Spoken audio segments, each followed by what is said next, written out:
Pro boxing fans, we are here in Riyadh. It is fight week. With me, the great esteemed trainer in Marc Ramsay. Marc, how are you, sir? How's things? Very good. Yourself? I'm very, very good.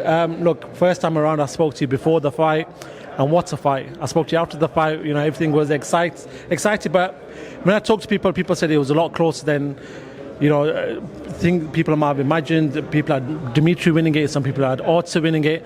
This time around, Marc, how do you ensure that your man, you know, possibly makes a bigger points difference or knocks out Dmitry Bivol? Of course, we make some adjustment. Probably like they also will do, like they know each other a little bit better.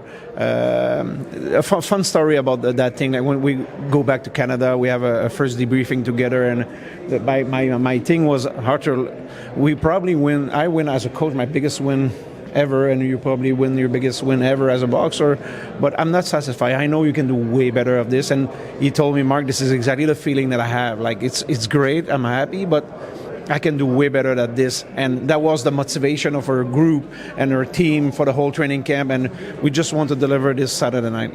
I spoke to Tyson Fury's old trainer, Peter Fury, his uncle, who trains a lot of fighters, and he said if Artur Beterbiev throws enough body shots like he maybe should have done earlier on, that he wins this fight. He keeps punching the trunk, eventually the tree is going to fall. Do you believe that is the case? Artur maybe started a little bit later than what you would have anticipated? Yes, but the first thing about this is not always what you can do, but we need to recognize that Bivol is not. He's a good boxer. Like it's a way harder to dance with the guys like this that previous opponent. But we prepare. I don't want to say what exactly we prepare. Of course, it's a tactic of the fight, but we prepare. We reserve some stuff for him Saturday night. Can I ask you, when you saw Dmitry and them 12 rounds, did you see anything different from what you expected from Dmitry Bivol, or do you expect everything that he showed on the night? No, the only thing I think he was way better on lateral movement. Like we all know that he have that in and out movement, but he showed that he was able to be also very good with lateral movement. Like, but outside of that, nothing special now. Before that fight, you know, a lot of people might have not known, who are the casual fans, might have not known about Artur Beterbiev or Dmitry Bivol. When I went back to the UK, a lot of casuals watched that fight and said, wow, what a fight. So it seems that both men have grown fans with that fight. Do you feel like this time around that you know your man's with that? And last time around he had a leg injury. I spoke to him, he said yes, there was. I could feel bits in the legs afterwards. That you're going to get a fresh Artur Beterbiev for this fight? Of course, like we don't want to complain because we decided last time, even with the surgery that we had, to proceed and to go to the fight. Like at the moment that we decide to go to the fight, we don't want to complain. We decide to go, we go, and we fight the best we can. But now it's a total different situation. We have more time for his recuperation. But also the fight was even close. Like it's the first time that we have momentum a little bit. Like we're going from fight to fight, and we recuperate Artur not at zero at beginning of training camp, but we recuperate from something better. That is interesting. In regards to Dmitry, and we know how much of a skill set that he's got, do you feel like he's going to be changing up his game plan coming into this fight, or do you anticipate a game plan change? Because he said to other colleagues in media that he's not happy with how things happen in that fight, and he's got to make certain adjustments, and he's got to change the game plan slightly. We really focus on her team, what we can bring to that fight, and we know that if we perform good, we're gonna win that fight. But it's just like for Bivol, I don't know. Like he's a real good fighter, but at one point, if you want to win a fight, you cannot just escape and run away. You need to fight, and if he's willing to take that risk, we'll see the result. Just the power with Artur. I spoke to Bivol after the last fight. He did say, look, they were powerful shots, man. And you could tell. And Bivol was very honest about it. He's very honest when he speaks, and he's an honest man. But do you feel like that's going to be the way, if you do get in within shooting distance, as it's called, that Artur's going to, this time around, maybe be a bit more aggressive? We will see. Like we have our plan about this, but you never know 100% what's going to happen the night of the fight. We have to deal also. They prepare probably different also, and we need to. You always have to do a little bit of adjustment and tactic on the fly, and be able to change if they do something that you don't expect, and that's the way that we approach that fight. I know he's a fighter, but I can ask you about further fights if possible. Jaya is a name that Turki Al Sheikh's talked about in the past with Artur Beterbiev and Jaya. Is that a fight that excites you? He said, look, yeah, that's not a bad fight. I don't mind that fight. But do you feel like that's a fight that excites you? For me, when I hear them two names, I think it's going to be a cracking fight.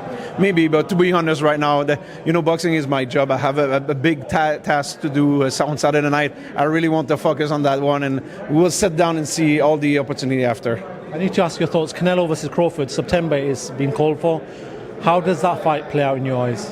It's an amazing fight. I think it's maybe people see maybe Canelo a huge favorite on that fight for the size.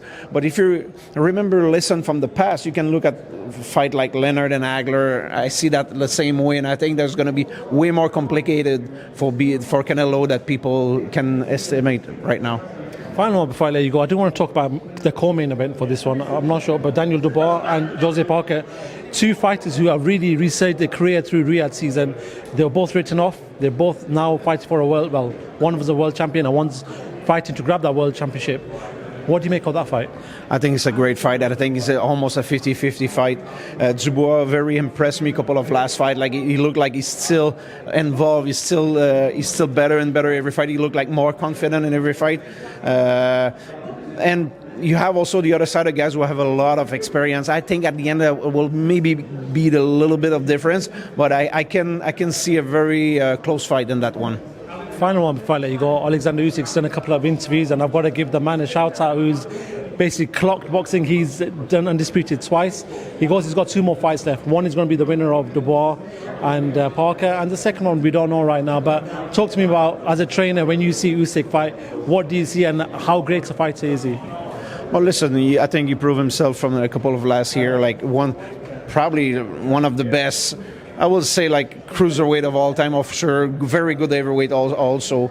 Ability out of it as well. He proved himself also as an amateur fighter. What I can say more, like he's one of the very special case in the last 10 years, no doubt about it. Listen, Marc, good luck with everything. I see Artur Beterbiev has been making some good social media clips which everyone's following. Actually, a fun fact is I spoke to the strength and conditioning coach for Jose Parker, George Lockhart. He's done a lot of work with Triple G, MMA fighters, and he said actually some of them reels I watch and I try to figure out what they've done, and I implement that with my fighters. Shows how much of a beast of a fighter you have in Artur Beterbiev, right? No, he's working hard, no doubt about it, and he's doing this since he's 11 years old, and we can see result in the ring. Okay, Marc Ramsay, always a pleasure to thank you very much for your time. Good luck with everything this week and good luck on Saturday night. Thank you very much.